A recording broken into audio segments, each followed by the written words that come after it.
Hi everyone, today I'm going to read you The Enormous Crocodile by Roald Dahl. Let's see how this story goes. In the biggest, brownest, muddiest river in Africa, two crocodiles lay with their heads just above water. One of the crocodiles was enormous, the other was not so big. "Do you know what I would like for my lunch today?" the enormous crocodile asked. "No," the not-so-big one said. "What?" The enormous crocodile grinned, showing hundreds of sharp, white teeth. "For my lunch today," he said, "I would like a nice, juicy, little child." "I never eat children," said the not-so-big one. "Only fish." "Ho, ho, ho," cried the enormous crocodile. "I'll bet if you saw a fat, juicy little child paddling in the water over there at this very moment, you'd gulp him up in one gallop." "No, I wouldn't," the not-so-big one said. "Children are too tough and chewy. They're rough and chewy and nasty and bitter." "Tough and chewy?" cried the enormous crocodile. "Nasty and bitter? What awful Tommy rot you talk. They are juicy and yummy." "They taste so bitter," the not-so-big one said. "You have to cover them in sugar before you can eat them." "Children are bigger than fish," said the enormous crocodile. "You get bigger helpings." "You are greedy," the not-so-big one said. "You are the greediest croc in the whole river." "I'm the bravest croc in the whole river," said the enormous crocodile. "I'm the only one that dares to leave the water and go through the jungle to the town to look for children to eat." "You've only done that once," snorted the not-so-big one. "And what happened then?" "They saw you coming and ran away." "Ah, but today when I go, they won't see me at all," said the enormous crocodile. "Of course they'll see you," the not-so-big one said. "You're enormous and ugly. They'll see you from miles away." The enormous crocodile grinned again, and his terrible sharp teeth sparkled like knives in the sun. "Nobody will see me," he said, "because this time I've thought up of secret plans and clever tricks." "Clever tricks?" cried the not-so-big one. "You've never done anything clever in your life. You're the stupidest croc in the whole river." "I'm the cleverest croc in the whole river," said the enormous crocodile. "For my lunch today, I shall feast upon a fat, juicy little child while you lie here in the river feeling hungry. Goodbye." The enormous crocodile swam to the side of the river and crawled out of the water. A gigantic creature was standing in the slimy, oozing mud on the river bank. It was Humpy Rumpy the hippopotamus. "Hello, hello," said Humpy Rumpy. "Where on earth are you off at this time of day?" "I have secret plans and clever tricks," said the crocodile.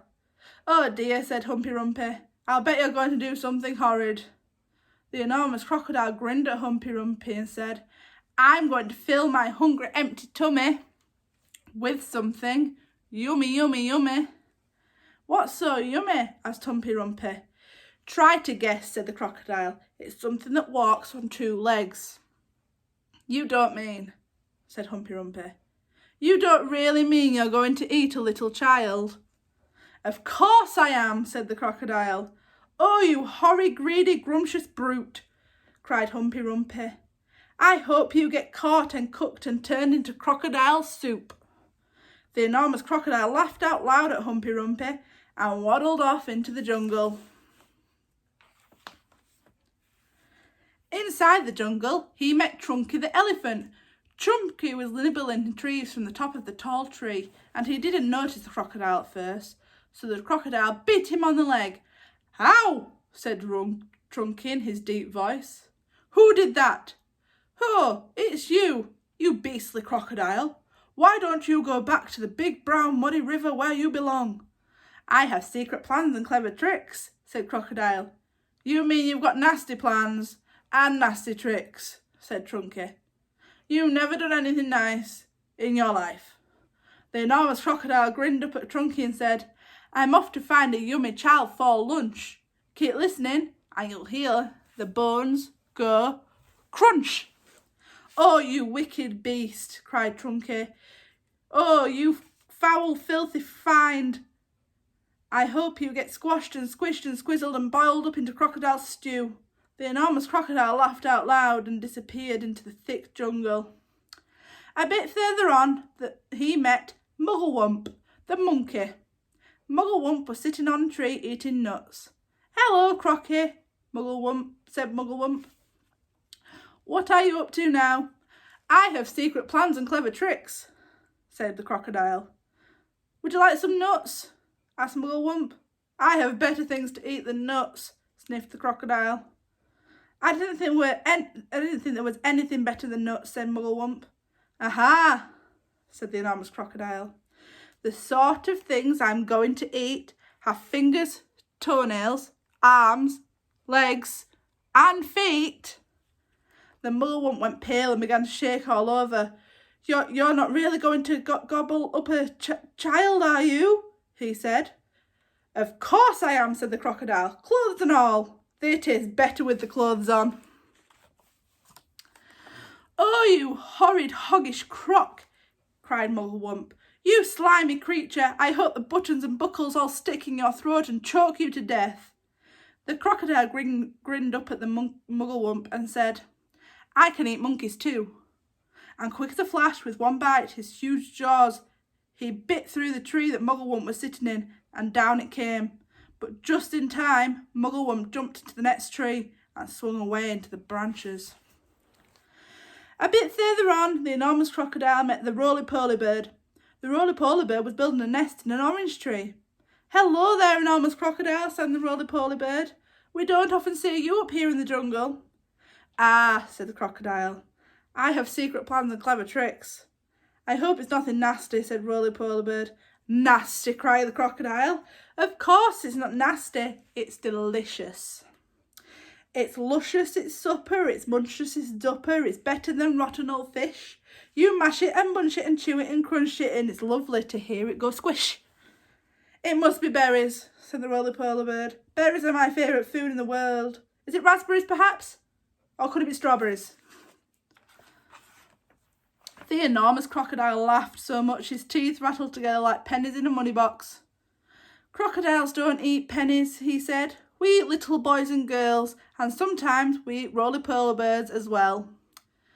Very quickly the crocodile reached up and snapped his jaws at the roly-poly bird. He missed the bird, but he managed to catch hold of its long, beautiful feathers on its tail. The roly-poly bird gave a shriek of terror and shot straight into the air, leaving its tail feathers behind the enormous crocodile's mouth. At last the crocodile came out of the other side of the jungle into the sunshine. He could see the town not far away. "Ho, ho," he said, talking to himself out loud. "Ha, ha, that walk was through the jungle has made me hungrier than ever. One child isn't going to be nearly enough today. I won't be full up until I've eaten at least 3 juicy children." He started to creep forward towards the town. The enormous crocodile crept over to a place where he knew there were lots of coconut trees. He knew that children from the town often came here looking for coconuts. The trees were often too tall to climb, but there were always some coconuts on the ground that have fallen down. The enormous crocodile collected all the coconuts that were lying on the ground. He also gathered together some fallen branches. "Now for clever trick number 1, he whispered to himself. "It won't be long before I'm eating the first part of my lunch." He took all the coconut branches and held them between his teeth. He grasped the coconuts in his front paws.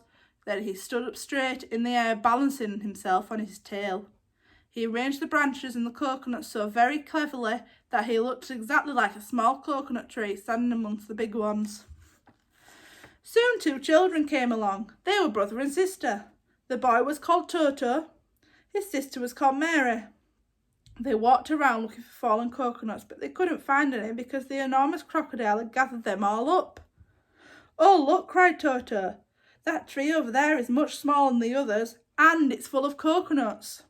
I think I could climb that one quite easily if you help me with the first bit." Toto and Mary ran towards what they thought was a small coconut tree. The enormous crocodile peered through the branches, watching them as they came closer and closer. He licked his lips and began to dribble with excitement.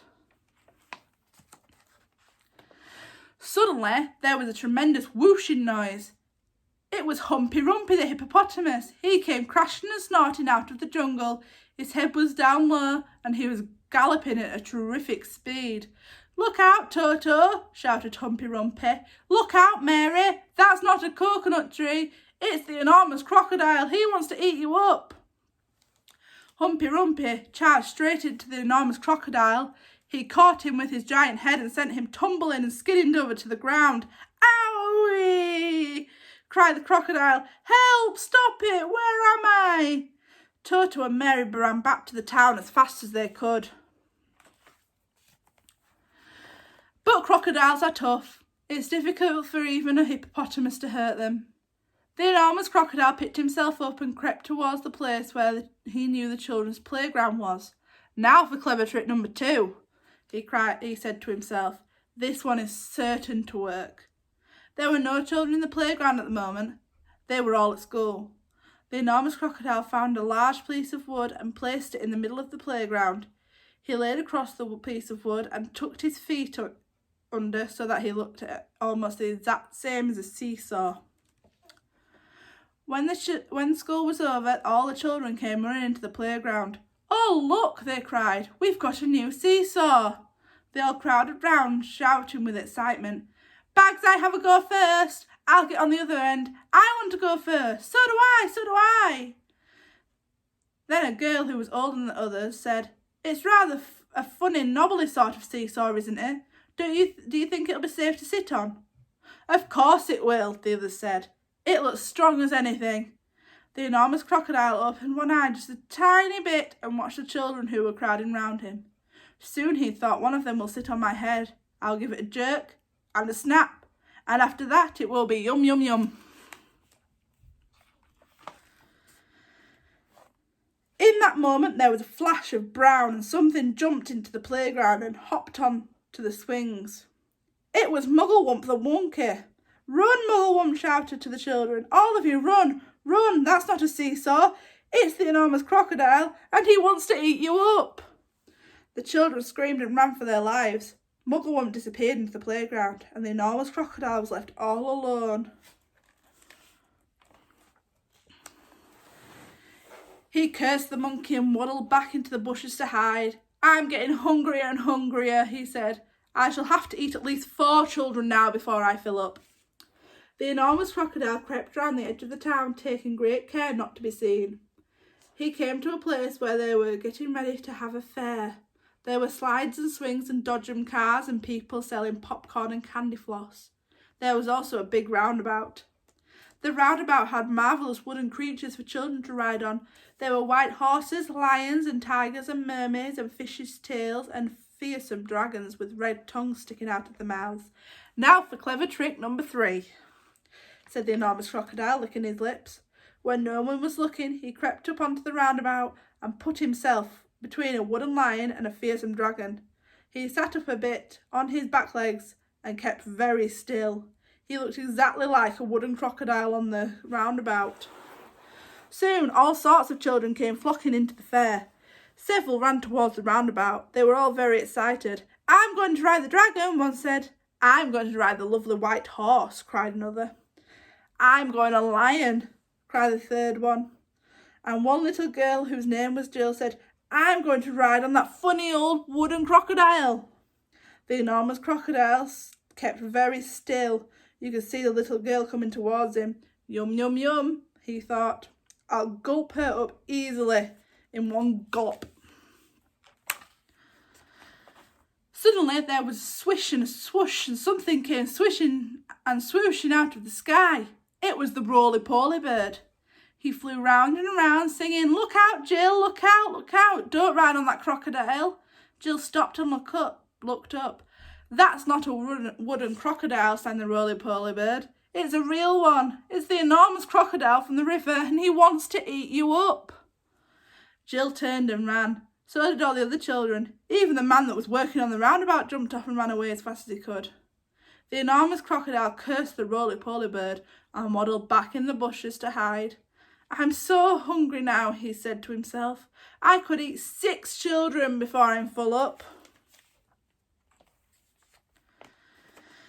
Just outside the town there was a pretty little field with trees and bushes all around it. This was called the picnic place. There were several wooden tables and long benches for people that were allowed to sit on there and go have a picnic any time. The enormous crocodile crept over to the picnic place. There was no one in sight. Now for clever trick number 4, he whispered to himself. He picked up a lovely bunch of flowers and arranged it on one of the tables. From the same table he took away one of the benches and hid it in the bushes. He put himself in the place where the bench had been by tucking his head under his chest and twisting his tail out of sight. He made himself look very much like a long wooden bench with 4 legs. Soon 2 boys and 2 girls came along carrying baskets of food. They were all from one family and their mother had said they could all go out and have a picnic together. Which table shall we sit at? Said one. Let's take the table with the lovely flowers on it, said another. The enormous crocodile, as quiet as a mouse. I shall eat them all, he said to himself. They will come and sit on my back and I will swizzle my head round quickly, and after that, swish, crunch, gollop. Suddenly, a big deep voice from the back of the jungle shouted, Stand back, children, stand back! The children stopped and stared at the place where the voice was coming from. Then, with a crashing of branches, Trunky the elephant came rushing out of the jungle. That's not a bench you were going to sit on, he bellowed. It's the enormous crocodile. He wants to eat you all up. Trunky trotted over to the spot where the enormous crocodile was sitting, and as quick as a flash, he wrapped his trunk around the crocodile's tail and hoisted him up into the air. Hey, let me go, yelled the enormous crocodile, who was now dangling upside down. Let me go, let me go. No, Trunky said, I will not let you go. We've all had quite enough of your clever tricks. Trunky began to swing the crocodile round and round in the air. At first he swung him slowly, then he swung him faster and faster and faster and faster still. Soon the enormous crocodile was just a blurry circle going round in circles around Trunky's head. Suddenly, Trunky let go of the crocodile's tail, and the crocodile went shooting up into the sky like a huge green rocket. He went higher and higher and faster and faster. He was going so fast and so high that soon the earth was a tiny dot miles below. He whizzed on and on. He whizzed far into space. He whizzed past the moon. He whizzed past the stars and planets until at last, with the world's most tremendous bang, the enormous crocodile crashed headfirst into the hot, hot sun. He was sizzled up like a sausage. Well, I enjoyed that story, so I hope you did too.